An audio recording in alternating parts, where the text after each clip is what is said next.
आपके माध्यम से मैं माननीय उप मुख्यमंत्री साहब से जानना चाहूंगा कि हमारी जो डीपीआर से काफी बन चुकी है, लेकिन जो रिमेनिंग 3 डीपीआर जिनकी बात की है इन्होंने लास्ट में अपने नेक्स्ट ईयर में, तो इनका कब तक बनने का इरादा है? बिकॉज डीपीआर के ना बनने से it is a very important schemes, एक जैसे एक सराहन का एक जो सीवरेज लाइन का है, दैट्स वेरी सीरियस प्रॉब्लम कि शहर के अंदर जो है कचरा भरना शुरू हो जाएगा।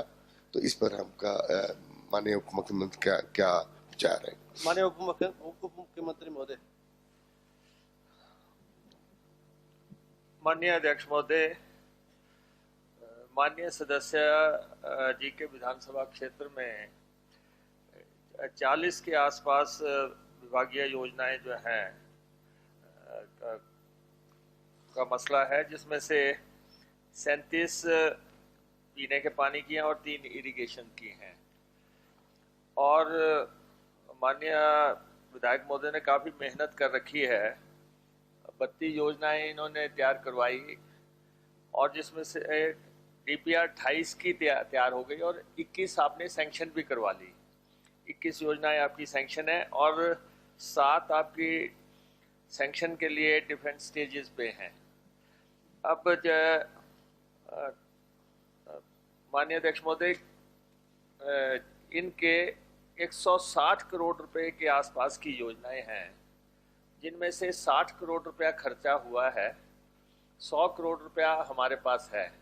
ये सारा पैसा हम अध्यक्ष महोदय, इससे पहले कि मैं अपने मूल प्रश्न पे आऊं, मैं जो अडानी हिमाचल में 3 स्टोर चला रहे हैं उसी को लेकर मैंने ये प्रश्न पूछा था। मैं संक्षिप्त पृष्ठभूमि में जाना चाहता हूँ। डॉक्टर मनमोहन सिंह जब देश के प्रधानमंत्री थे तो सीए स्टोर के लिए जो है सब्सिडी प्रदान की गई। अडानी ने इस स्कीम का फ़ायदा उठाते हुए जो है हिमाचल में सीए स्टोर के लिए अप्लाई किया और 2006 में पित्थल, जो मेरे चुनाव क्षेत्र में आता है, वहाँ पहला सीए स्टोर स्थापित किया गया। और उस समय जो प्रदेश के मुख्यमंत्री माननीय श्री वीरभद्र सिंह जी, उन्होंने पूरा सहयोग दिया, क्योंकि उस वक्त धारा 118 के तहत जो है उन्हें परमिशन दी गई और सरकार ने पूरी मदद की, क्योंकि अडानी ने भरोसा दिलाया था कि वो किसानों और बागवानों की जो है पूरी मदद करें, क्योंकि बरसों से जो हमारे बागवान हैं वो जो आड़ती हैं उनके शोषण का शिकार होते रहे। तो उस वक्त उन्होंने भरोसा दिलाया कि वो इस शोषण से जो है निजात दिलाएं, लेकिन हुआ इसका उल्टा। अब क्या है कि अब हमारी जो 5000 से ज़्यादा की आर्थिकी है वो अडानी साहब के कंट्रोल में है। अब देश में तो उन्होंने तेल का मचा रखा है। Supplementary please. Hello, supplementary. मैं क्वेश्चन पे आ रहा हूँ, but let me explain few points. I am coming to my point. Please. तो अब क्या होता है अध्यक्ष महोदय, जब सेब सीजन शुरू होता है, मेरे मित्रों को पता नहीं क्यों आपत्ति हो रही है। चलिए आप पूछिए इनको। मैंने किसी पे कोई आक्षेप नहीं किया। Please no interruption please. Let me. और माननीय पूर्व मुख्यमंत्री जी ये भी बागवान है, प्लीज। और उधर जो बैठे हैं हमारे विपक्ष में, उनमें से बहुत से लोग हैं। मैं सिर्फ ये कहना चाहता हूँ कि हो क्या रहा है, जब सेब सीजन शुरू होता है, पहले ये प्रथा रिवायत थी कि अडानी साहब दाम तय करते, अब बाद में उल्टा हो गया। अब जब सेब सीजन शुरू होता है तो उस वक्त वो चुप बैठे रहते और अचानक बीच में आकर वो दाम तय करते हैं और दाम एकदम गिर जाते हैं, क्योंकि मैंने खुद देखा जो 3000 की पेटी है, जब ये दाम खोलते हैं तो 1500-2000 में आ जाती है। और 2 वर्ष पूर्व जब मैं प्रदेश कांग्रेस का अध्यक्ष था, हमने तो धरना दिया, प्रदर्शन किया इनके सीए।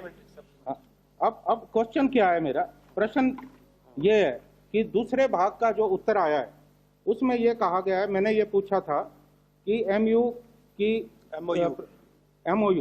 जो मेमोरेंडम ऑफ अंडरस्टैंडिंग, इसकी जो कॉपी है वो सभा पटल पे रखी जाए, क्या नियमों की पालना हो रही है? अब इसका उत्तर माननीय अध्यक्ष महोदय क्या आया कि कोई भी MOU हस्ताक्षरित नहीं किया गया। अब इस बात को लेकर मुझे हैरानी है, अगर आप मकान में कोई किराएदार भी रखता है तो उसके साथ भी एग्रीमेंट होता है, तो क्या इनके साथ कोई एग्रीमेंट नहीं है? खुली छूट दी गई है इनको बागवानों को लूटने की। You ask whether the government is हाँ, मैं बिल्कुल ये किसानों और बागवानों की शोषण की बात है, और हिमाचल सेब राज्य के रूप में गिना जाता है, और इस तरह की बिल्कुल शोषण बर्दाश्त नहीं होगा। मेरा माननीय कृषि मंत्री जी से निवेदन है कि अगर आपने कोई MOU उनसे सपोज साइन नहीं है, अब तो मुझे लगता नहीं ऐसा नहीं है, ये सूचना छुपाई जा रही है, अगर वास्तव में नहीं है तो आप जो है उनके साथ कोई MOU करेंगे। बिल्कुल करें, क्योंकि किसानों और बागवानों का जो शोषण हो रहा है वो बिल्कुल बंद होना चाहिए। माननीय मंत्री जी, MOU, whether the government intends to sign any MOU with the माननीय अध्यक्ष महोदय, ये जो अडानी को जो नेशनल हॉर्टिकल्चर बोर्ड के द्वारा स्वीकृत ये जो CS स्टोर्स है और नाबार्ड के द्वारा फंडिंग की गई है, ये 2008 और 11 के बीच में हुई है।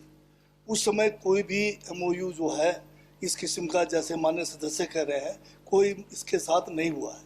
बाकी अगर कोई अन्य जो कोई ये बताना चाहते हैं, कोई सूचना चाहते हैं, तो हम कोई भी सूचना हम छुपा नहीं रहे।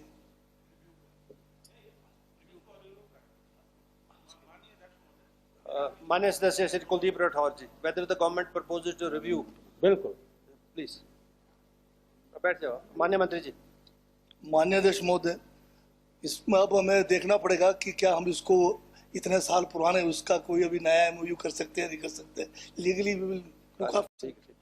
माननीय सदस्य श्री जनाठा जी। माननीय अध्यक्ष महोदय, जो ये इशू है, जो क्वेश्चन उठाया गया माननीय विधायक कुलदीप राठौर जी के द्वारा, ये सर एक बहुत इम्पोर्टेंट इशू है। बागवान है, सभी है, 5,000-5,500 करोड़ की इकोनॉमी है सर। इस इशू पे मतलब अगर ध्यान दिया जाए तो ये हमेशा का एक ट्रेंड बन चुका है। जब हमारा सीज़न आता है, यहाँ पे मैक्सिमम बागवान बैठे हैं, तो लगभग उस टाइम सारा पहले माननीय ठाकुर साहब लीडर ऑफ अपोजिशन, इनका एरिया स्टार्ट होता है, और कुछ एक एरियाज जो मिडिल में आते हैं, उन दौरान मार्केट सस्टेन मतलब अपने आप को सस्टेन करती है। तो हम कहते थे कि जो मिडिल मैन का इसमें बड़ा भारी रोल रहता है, ये है, and we were always blaming them sir. पर अब क्या है सर, इसमें जब से अडानी अपने रेट्स खोलता है, मैक्सिमम एरिया आपका मिडिल लो बेल्ट फारिग हो जाती है, मिडिल बेल्ट स्टार्टिंग होती है उस टाइम से। तो उस टाइम प्रैक्टिकली क्या होता है, जब अडानी अपने रेट्स खोलता है तो सारे की सारी मार्केट आपकी स्लम कर जाती है सर। तो मिडिल वाले को कभी इसमें रेट्स नहीं मिलते हैं, हायर एंड पे रेट्स नहीं मिलते सर। तो हमारा ये कहने का मतलब है, जो ये क्वेश्चन इन्होंने पूछा, इनको मैं सपोर्ट इसलिए कर रहा हूँ कि जैसे हमारे हॉर्टिकल्चर मिनिस्टर है ना सर, अगर आपने ये सूचना अगर आपने यहाँ पे रखी है, पतल पे रखी है कि कोई MOU नहीं साइन हुआ कोई, पर I don't think so sir, ये गलत बात है। ऐसा नहीं हो सकता कि किसी भी चीज़ के लिए आपको एक MOU तो साइन करना पड़ेगा। कोई कंट्रोलिंग बॉडी तो सरकार की कुछ ना कुछ तो पकड़ किसी न किसी के ऊपर होनी चाहिए सर। तो जब आपका फ्लक्चुएट आप रेट को ऐसा कर लेते हैं कि आपका जो रेट चल रहा है with your own will, with the will of the company, with the will of the company, sir आप अपने वो रेट्स खुद ही आप मैनिपुलेट करते हैं, उसका इफेक्ट डायरेक्टली ग्रोअर पे पड़ता है और सरकार पे पड़ता है। क्या सरकार या माननीय मंत्री हम ये चाहते हैं सर कि हम कि इसका एक जो रेट फिक्सिंग का एक पैटर्न हो, वो पब्लिक इशू बने कि इस टाइम से ये रेट्स है, उसके बाद हमारा ये रेट्स होंगे सस्टेनेबल टू द मार्केट। क्योंकि सर ये जो क्रॉप है, हमारी क्रॉप ऐसी है कि सर ये पूरे नेशन को तो फीड नहीं कर सकती है। हिमाचल से हद से ज्यादा 3-4 करोड़ पेटी जाती है, कश्मीर से 10 करोड़ पेटी जाती है ना। अगर ये सेंटर के प्रीव्यू में भी आता है सर, ये जैसे भी आता है, तो स्टेट गवर्नमेंट इसको आगे, हमारी गवर्नमेंट इसको आगे ले जाए, और एक कोई कंट्रोलिंग सिस्टम होना चाहिए ताकि सर मार्केट में इतनी फ्लक्चुएशन नहीं आए। Thank you sir. प्लीज माननीय मंत्री जी। माननीय अध्यक्ष महोदय, जो माननीय सदस्य की चिंता है, हाँ, चिंता, उस बारे में मैं ये कहना चाहता हूँ, अगर अदानी जो APMC एक्ट के तहत अगर कोई वायलेशन हो रहा है या मार्केट में कोई माल प्रैक्टिस कर रहा है, उसके बारे में हम जो है कार्रवाई करेंगे। Okay, next question. हमसे जुड़े रहने के लिए हमारे YouTube चैनल को सब्सक्राइब करें और नई वीडियो की नोटिफिकेशन के लिए बेल आइकॉन को दबाएं। अगर आप ये वीडियो Facebook पर देख रहे हैं तो लाइक जरूर करें और ज्यादा से ज्यादा शेयर करें। इसी तरह के और भी अपडेट्स के लिए फॉलो करें हमारा Instagram पेज himachal.kesri।